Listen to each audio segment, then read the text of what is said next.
And hello, welcome back. Just concluding our victory over the LUSUTANI that we covered in the end of the last part. And Kunagusis. And I'm Icarix. And this will be a rather short video this time. Thank you, Icarix. Only around 17 minutes. Yes, thank you very much, Icarix, for making this particularly short. You're welcome, anytime at all. Yes. Anyway, so upgrading some of the skills of my general, which provides some army buffs. Unfortunately, I wasn't able to directly attack Tingis at that point, out of movement points. So I have to wait till the next turn. Aww. So yeah, and I begin to move the Brethren of Baal to attack Ibora.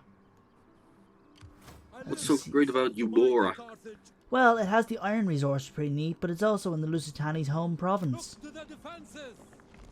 Well, first I'm replenishing my forces, it looks like, but if I capture Ibora, that's one step closer to the LUSUTANI's capital. Oh. I got this little dinner. Yes, I want to get mercenary contracts, so yes. And one of my generals is leveled up, which is my governor general. Do I even need to say it? Your spies suck. Well, in fairness, sometimes hidden agent exposed means an enemy's hidden agent got exposed. Hidden agent. Though in this case, I think it is my agent. But Well, I mean, whatever. like, it doesn't necessarily say that the enemy agent... It just says hidden agent exposed, and it could mean yours, it could mean an enemy agent. Anyways, It could be a little bit more specific, I guess. they could, but this is Rome 2. The game was a disaster at launch. And there's only so much DEI can do to fix things. If they even think of fixing these things. But anyways, so I begin to encircle, as it's technically, or besiege Ibora. I begin to attack Tingis right here. I'll resolve that, because we already know from the last part, the enemy army was smashed to pieces. Not even worth the effort. Very much. So yeah, now to try and convert all the buildings. Get the library for that research rate. Trading port. A large colony. And I don't have enough to convert the barracks. Or build wells. So I have to wait till the next turn. I checked this area to see can I have anybody in my party with 6 cunning that I can use to embezzle money, but there wasn't anything like that I could do. Ooh. What about a higher level? Like, Yeah, but well, I guess they have to not be a general.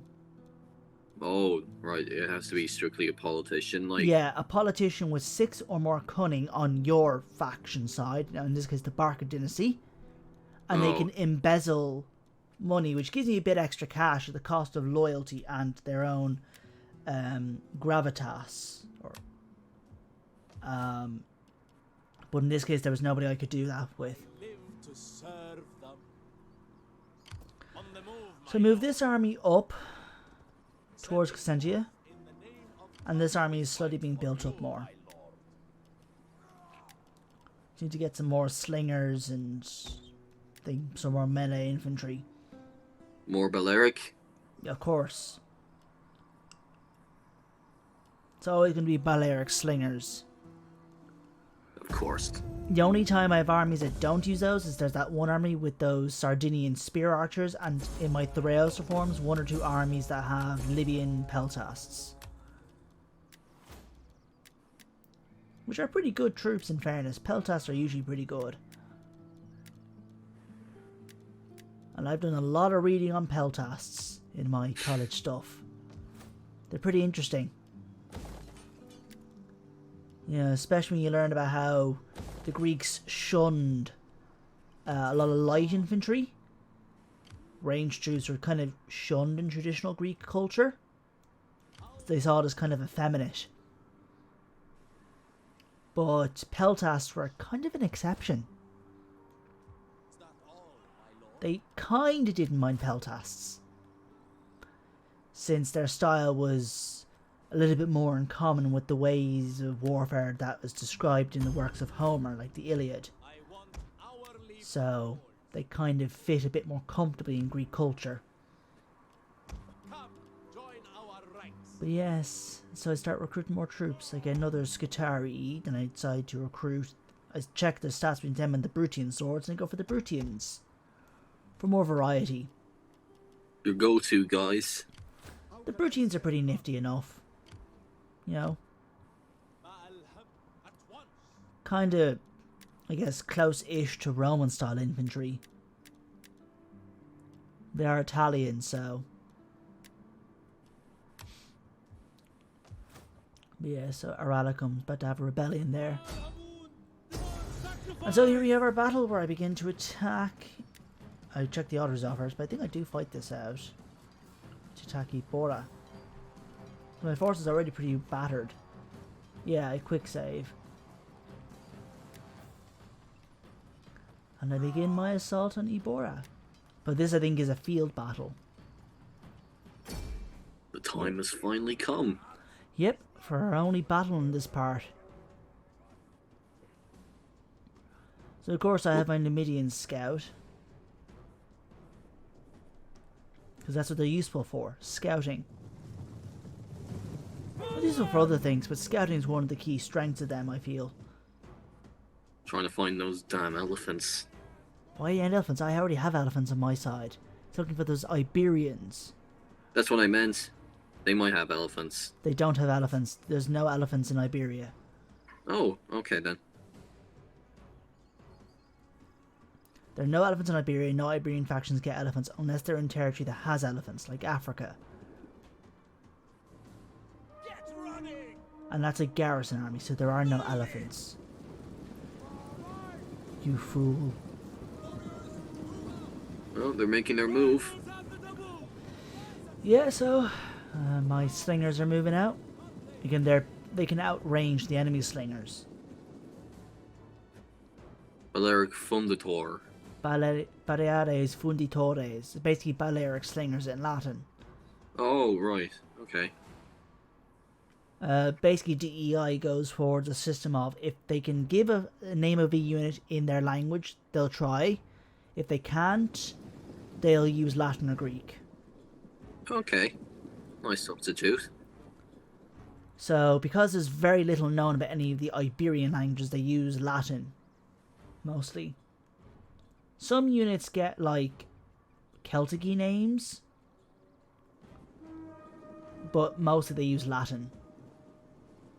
Would it be, like, specific Celtic regions that would get the Celtic treatment? Or would it just be, like, I think they try to use Gaulish, or I think for a lot of the Gauls they'll try to use Gaulish. I'm not sure what they do with the Irish. They might do something close to Proto-Celtic. It's definitely not Primitive Irish, and it don't think it's Gaulish.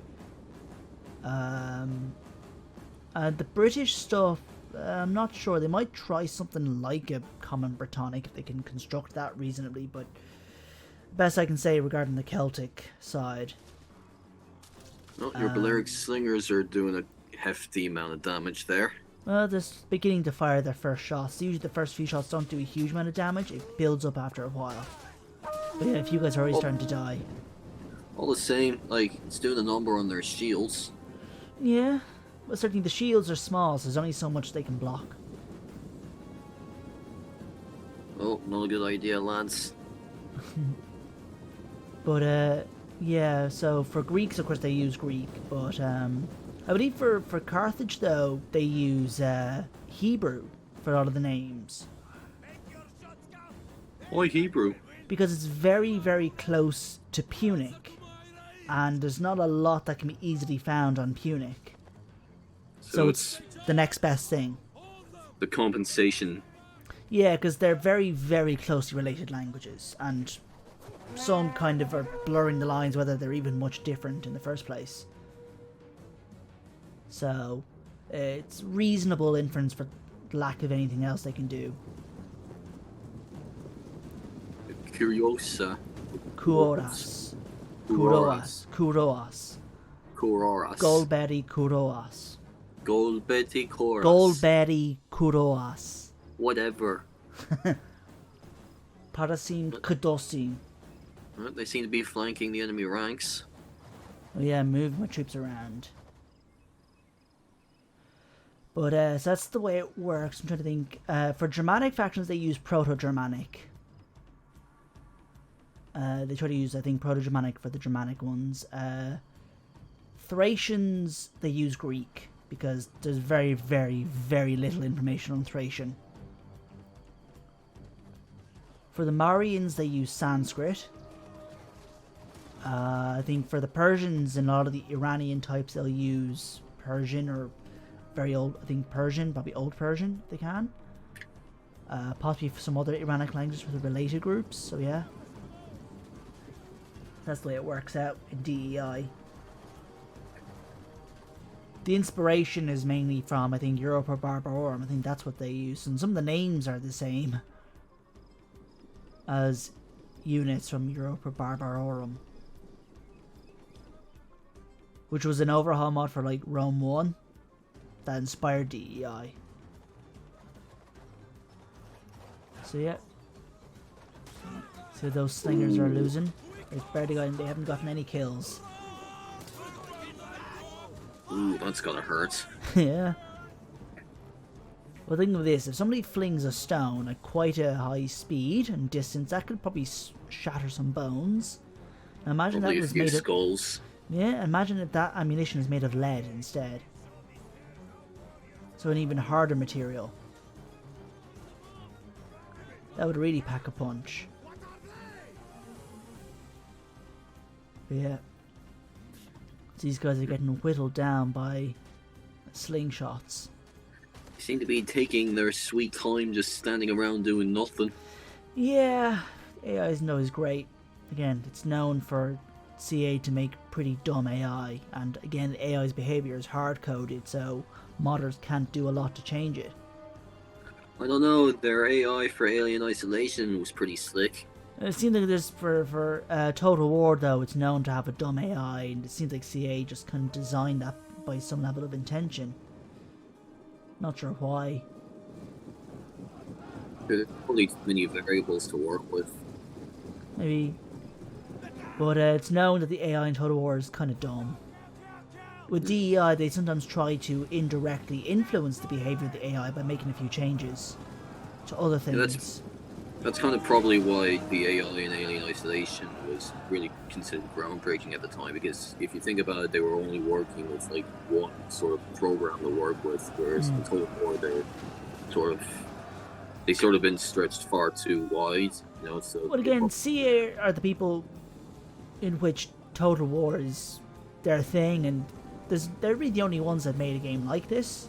So you can imagine they have the resources to make a smarter AI. They just choose to not make a particularly smart AI. And I'm also saying that like it's also probably down just to the scale of it all, honestly. It is possible that's a factor. See, there's battle AI and campaign AI. That's the other thing to consider. But I think the general idea is that the AI isn't always very smart, and some of that might be a slightly deliberate design choice by CA. But anyways, so you see my troops are fighting. A royal brawl there. Yeah, so some of the men are charging into my hoplites. There's my Libyan hoplites there. Next to them are the Libby Phoenician mercenary hoplites. Oh, there's your elephants. Yep, they've gone in.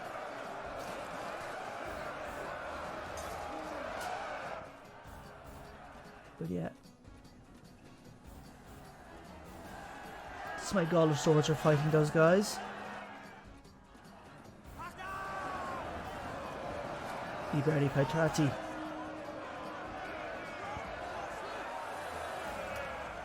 So yeah, elephants are moving up to that side. And this battle is going to end pretty quickly enough.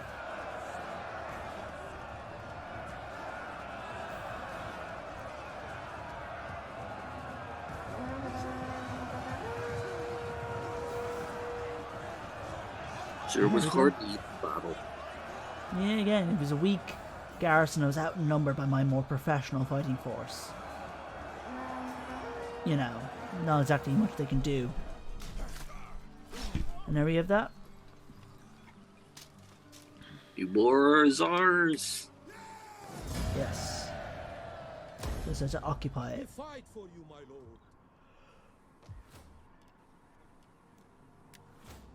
lord. No, disable taxes for the province. Aw, that's sweet. Well, it's done to stabilise it. All the same. And yeah, it's a tier 3 settlement. I don't have the technology for tier 3 settlements. I have to wait. So just on dismantling it.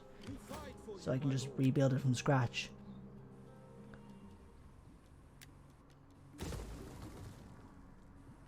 Yeah, so Olisipo is next.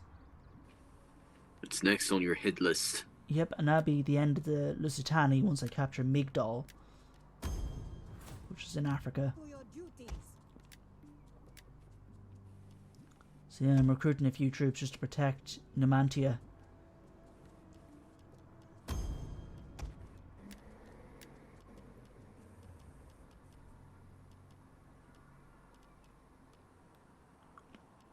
So I'd say about to go for recruit a Libyan hoplite.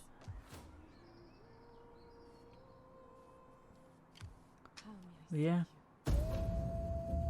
And we're nearing the end. So we have a quick end turn. See what the AI does next. And we have Rome sends a legion to attack Alalia, which is in Corsica, Sardinia. I think it's Sardinia. Yeah. That's the upper island. So, with that, we'll have to leave you for today. So that was the end of this gameplay session. Hope you enjoyed this shorter episode, and we'll hope to have the next ones out, and hope to be of the more reasonable length.